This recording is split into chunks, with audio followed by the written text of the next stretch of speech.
Git est un logiciel de gestion de version de logiciels. Il sert à en suivre les évolutions. Après avoir créé un compte sur git.spip.net, il est possible de remonter un bug, de faire une demande d'ajout de fonctionnalité ou une demande de modification.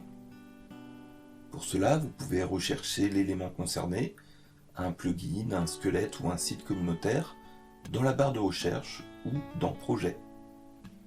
Sur contrib.spip.net, les liens sont aussi indiqués à côté du plugin ou du squelette. Sur git.spip.net, on peut poster un ticket permettant un échange. Nous allons dans Planification, éléments de travail. Un ticket incident est utilisé pour un problème, un bug, une faille. Une tâche est plutôt liée à une demande d'ajout. Des labels peuvent être ajoutés. Dans Description, si on tape arrobase, on peut indiquer le nom d'un autre utilisateur du Git. Une notification lui sera alors envoyée par mail. On sollicite généralement quelqu'un lié au projet. Si l'on souhaite contribuer au code, on va tout d'abord créer une nouvelle branche qui portera le nom issu _ suivi du numéro du ticket décrivant le pourquoi du code. Par exemple, ici, le numéro du ticket est 8. On nommera alors la branche issue 8.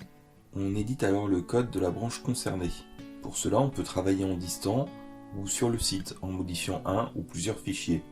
Une autre vidéo abordera les actions distantes.